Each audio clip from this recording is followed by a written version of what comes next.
ಭಾರತೀಯ ಜನತಾ ಪಾರ್ಟಿಯಿಂದ ಸನ್ಮಾನ್ಯ ಮಾಜಿ ಕೇಂದ್ರದ ಮಂತ್ರಿಗಳು, ಅಲ್ಲಿ ಶಾಸಕರು, ಒಂದು ಲಿಂಗಾಯತ ಪಂಚಮಶಾಲಿಯ ನಾಯಕರನ್ನು ಪಕ್ಷ ಉಚ್ಚಾಟನೆಯನ್ನು ಮಾಡೋಂಥ ಕೆಲಸ ನಿರ್ಧಾರವನ್ನು ರಾಷ್ಟ್ರೀಯ ನಾಯಕರು ತಗೊಂಡಿದ್ದಾರೆ. ಹಂಗಾಗಿ ಇವತ್ತು ಬಹುಶಃ ಪಂಚಮಶಾಲಿ ಮತ್ತು ಲಿಂಗಾಯತ ಸಮುದಾಯ ಹತ್ತತ್ರ ಒಂದು 24%, 25% ಜನಸಂಖ್ಯೆ ಇರುವಂಥ ಒಬ್ಬ ದೊಡ್ಡ ಸಮುದಾಯ. ಈ ಪಂಚಮಶಾಲಿ ಲಿಂಗಾಯತ ಸಮುದಾಯ ಇವತ್ತು ಇತಿಹಾಸವನ್ನು ನಾವು ತೆಗೆದು ನೋಡಿದ್ರೆ 1970ರಿಂದ 1970ರಿಂದ ಹತ್ತತ್ರ 1989 ತನಕ ಕೂಡ ಅವತ್ತು ನಿಜಲಿಂಗಪ್ಪರು ಮುಖ್ಯಮಂತ್ರಿ ಆಗಿದ್ದರು. ಅಲ್ಲಿ ತನಕ ಕೂಡ ಲಿಂಗಾಯತ ಸಮುದಾಯ, ಪಂಚಮಶಾಲಿ ಲಿಂಗಾಯತ ಸಮುದಾಯ ಕಾಂಗ್ರೆಸ್ಸಲ್ಲೇ ವಿಶ್ವಾಸದಿಂದ ಅವರೆಲ್ಲರೂ ಕೂಡ ಇದ್ದರು. ಅವತ್ತು ವೀರೇಂದ್ರ ಪಾಟೀಲ್ ಅವ್ರನ್ನ ಅವರು ಬೇರೆ ಬೇರೆ ಕಾರಣಗಳಿಂದ ಅವರು ಮುಖ್ಯಮಂತ್ರಿ ಮಾಡ್ತೀವಿ ಅಂತೇಳಿ ಘೋಷಣೆ ಮಾಡಿದ ನಂತರ ಅವತ್ತು ಈ ರಾಜ್ಯದಲ್ಲಿ ಕಾಂಗ್ರೆಸ್ ಪಕ್ಷಕ್ಕೆ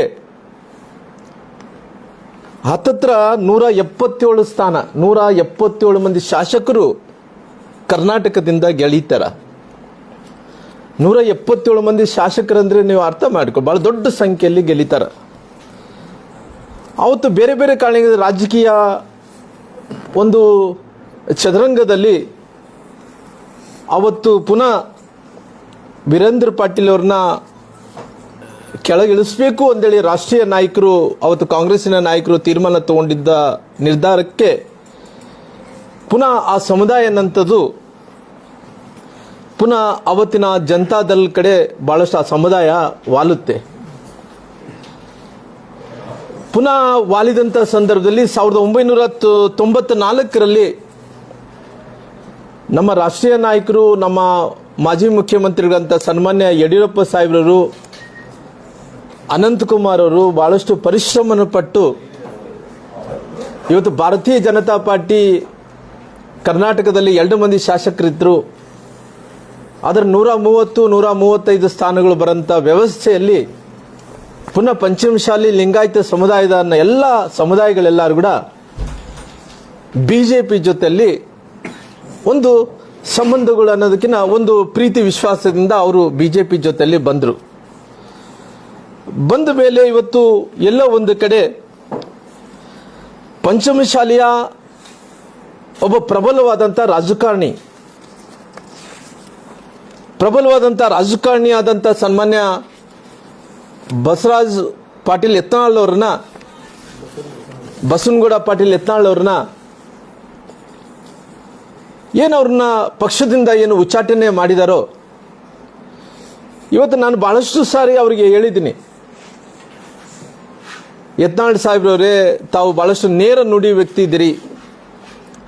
ರಾಜಕಾರಣದಲ್ಲಿ ನೇರ ನುಡಿ ವ್ಯಕ್ತಿಗಳಿಗೆ ಸ್ವಲ್ಪ ಎಲ್ಲ ಒಂದು ಕಡೆ ಎಡವಬೇಕಾಗುತ್ತೆ.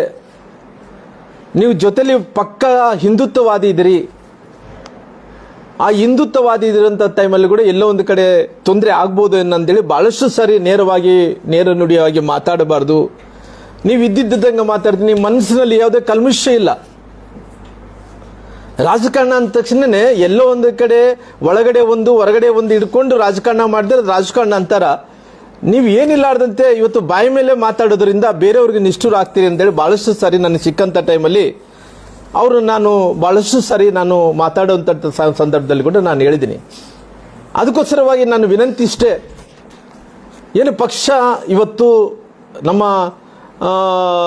ನಮ್ಮ ಬಸವರಾಜ ಪಾಟೀಲ್ ಯತ್ನಾಳ್ ಅವ್ರನ್ನ ಏನು ಉಚ್ಚಾಟನೆ ಮಾಡಿದನೋ, ಬಹುಶಃ ದೇಶದಲ್ಲಿ ಅಗ್ರಗಣ್ಯ ನಾಯಕರಾದಂಥ ಸನ್ಮಾನ್ಯ ಅಮಿತ್ ಶಾ ಅವರು, ರಾಷ್ಟ್ರೀಯ ನಾಯಕರಾದಂಥ ಸನ್ಮಾನ್ಯ ನಮ್ಮ JP ನಡ್ಡಾ ಅವರು ಜೊತೆಯಲ್ಲಿ ನಮ್ಮ ಪ್ರಧಾನಮಂತ್ರಿಗಳಂತ ನರೇಂದ್ರ ಮೋದಿಜಿಯವರು ಮರುಪರಿಶೀಲನೆ ಮಾಡಬೇಕೆಂದೇಳಿ ನಾನು ಒಂದು ರೀತಿ ಅವ್ರನ್ನ ವಿನಂತಿಯನ್ನು ಮಾಡ್ಕೊತೀನಿ.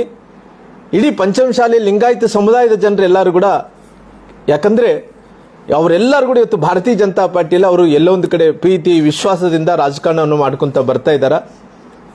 ಇವತ್ತು ಆ ಸಮುದಾಯಕ್ಕೆ ಎಲ್ಲೋ ಒಂದು ಕಡೆ ನಾವು ಆಗಬಾರದು. ಎಲ್ಲೋ ಒಂದು ಕಡೆ ಈ ಸಮುದಾಯದ ನಾಯಕರನ್ನು ನಾವು ದೂರ ಮಾಡ್ಕೊಂತು ಅಂತೇಳಿ BJPಯವರು ನಾವು ಪಡಬಾರ್ದನ್ನಂಥ ಕಾರಣದಿಂದ ಅವರ ನಾನು ವಿನಂತಿಯನ್ನು ಮಾಡ್ಕೊತೀನಿ, ಕೇಳ್ಕೊತೀನಿ, ದಯವಿಟ್ಟು ಪುನಃ ಮರುಪರಿಶೀಲನೆ ಮಾಡಬೇಕು ಅಂತೇಳಿ ನಾನು ರಾಷ್ಟ್ರೀಯ ನಾಯಕರನ್ನ ವಿನಂತಿಯನ್ನು ಕೂಡ ಮಾಡ್ಕೊತೀನಿ.